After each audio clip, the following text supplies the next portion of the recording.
waaw xam nga man moom kàddu yi mu yëkki bettiwu ma xam nga nit la koo xamante ne nii bu ngeen fàttalikoo si ginnaaw di ngeen mës a gis ku yor réew ci jàmm mu soutenir la moom foo ko fekk ñuy indi ay rek lay àndal ñoom lay soutenir ñoom lay doole la xewoon Burkina Faso ba mu fa amee ku mu àndal ñi coup d'état la àndaloon la xew Mali ba mu fa xewee ku mu àndal ki coup d'état la àndaloon ba pare di ñu xas ñun waa Sénégal naan xool leen ci waa Mali fulla ak fayda ji ñu am maanaam moom bëggul jàmm bëggul kenn am jàmm bëggul fenn fu am jàmm léegi nag comme waa Guinée ñu ngi nekk ci ay tolof ma yaakaar ne boo nekkee un homme d'état yor ndombal tànk yu mel ni premier ministre du Sénégal sa taxawaay dafa waroon a gën a mën a taxaw pour defar pour jéem a ràbb pour que zone bi nga xam ne ñun ñoo ko bokk muy zone CEDEAO surtout fa tolof yi am ñun soriwuñu lool. sa dëkk ba nga ne fa nga dëkk di ko bàkkoo di ko ndamoo di ko tiitaroo. soriwu la lool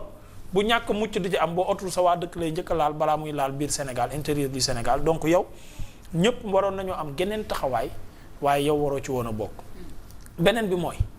ñàkk a wekk ñàkk a sagal ak ñàkk a wormaal gi nga xamante ne moom lay def le président de la République de jour en jour di ko gën a wane.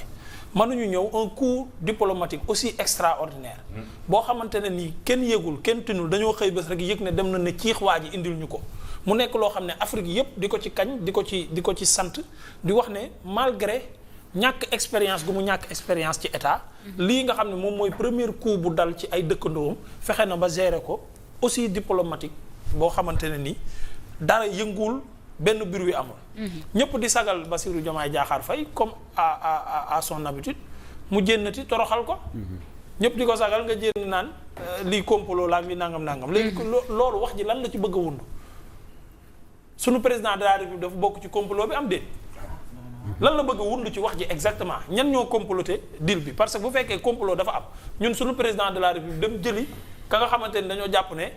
moom moo nekk au centre du complot. xanaa kon suñu président dafa bokk ci complot bi donc dafa am kàddu yoo xam ne saa yu ko yëkkatee da ngay gis ne toroxal Bassirou Diomaye Diakhar Faye la ci jublu mel ni ku koy wan ne yow matoo kilifa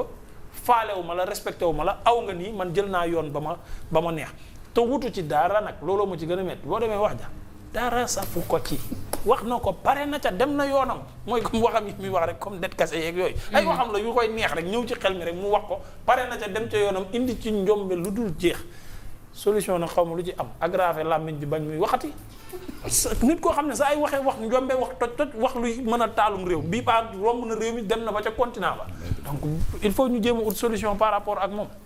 et le président de la République moo war a ut solution sur ce cas foofu na dafa wax léegi lu important mooy la situation de la Guinée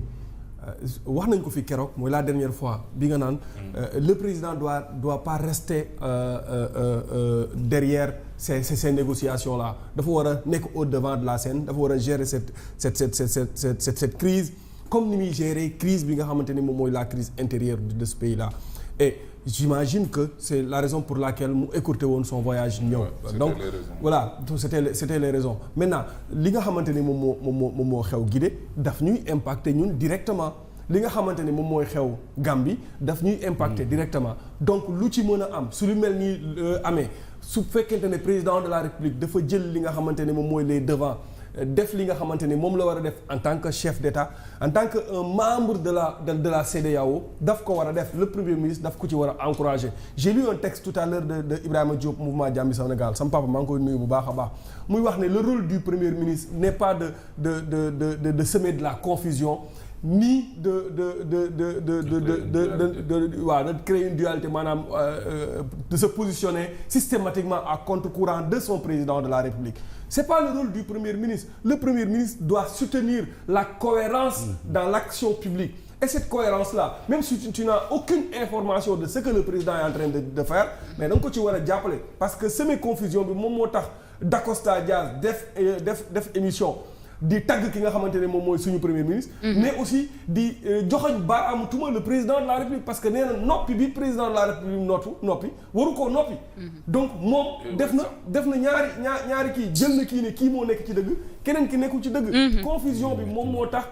les ressortissants guinéens di def manifestation mais di jox dëgg ki nga xamante moom mooy le premier ministre tout doit se gérer parce que cette crise là dafa nekk crise bu nga xamante ni waxoon naa la ko fii y a des choses qui se préparent à partir de la Guinée-Conakry c'est pas à partir de la Guinée-Bissau mais à partir de la Guinée-Conakry donc toute cette situation là moom moo ñu indil ñu gis li xew biir Casamance entre Casamance ak Guinée. ci derniers jours yi. surtout que moom Diaz lu muy mer ci noppi président bi mais même ñun xanaa kon ñooy mer. ñun suñu président du wax de. ki muy tàgg mooy wax kii day noppi. Surtout que c'est même pas de son ressort le Premier ministre de parler d'un complot ou pas, sachant que incombé ko moom directement. Je pense que dans ce genre de circonstances, c'est le président de la République qui est directement interpellé. Yooyu itam il faut que ñu ci bàyyi xel. moom loolu la wax. moom ci boppam. dane loolu du mbiram du cëram. cëru président de la République bi ba pare waaye comme mënta noppi mu xaabaabal continuer naan complot la. combine la. ayca dinañu wax ci Sénégambia itam parce qu'il faut dire que expert de la sécurité yi nga xam te ñoo nekk ci suñu frontière du sud yi xam la nañ ñu ni ki nga xamante ni moom moo di Sana Mandiack daal dinañu koy teg loxo moom ak ay mercenaires am et puis Sana Mandiack je pense que nekkatul koo xamante ni danañu ko présenter fii ci Sénégal ñu bëri jortu ni ab membre la ci MFDC waaye itam bokkoon ca mercenaires yu Yaya Jammeh ca atam waaye itam bokkoon ci ab bokk ba tey sax ndax ci loolu lañ ko daal di tegee loxo ñi nga xamante ni ñooy trafiqué bant bi diggante Casamance ak Banjul arrestation moomu fii ci Sénégal alarmé wala alerté énormément de personnes. On voit aussi les commentaires gisés de partout concernant ki nga xamante ni moom moo di Sana Mandiack ñu bëri sax dem bay wax ni les frontières sénégalaises sont menacées wala est-ce qu'ils sont réellement bien sécurisés? man tamit damay jaawale Guinée équatoriale ak Guinée Conakry. quand je parle de Yaya Jammeh je veux dire Guinée équatoriale sama làmmiñ bi yóbbu Guinée Conakry xaw ma lu ma dal fan yi delloo naa ko dama sonn ah. non Guinée ñoo jaxasoo dañoo bari. keroog dama la wax fii ne la y a quelque chose qui se dessine à partir de la Guinée équatoriale. Il faut faire la jonction entre ki nga xamante ni moom mooy Dacosta Diaz ak Préra ak ki nga xamante ni moom mooy Yaya Jammeh ak d'autres figures de la Casamance yi nga xamante ni ñoo ngi ci biir cercle restreint boobu noonu parce que quand même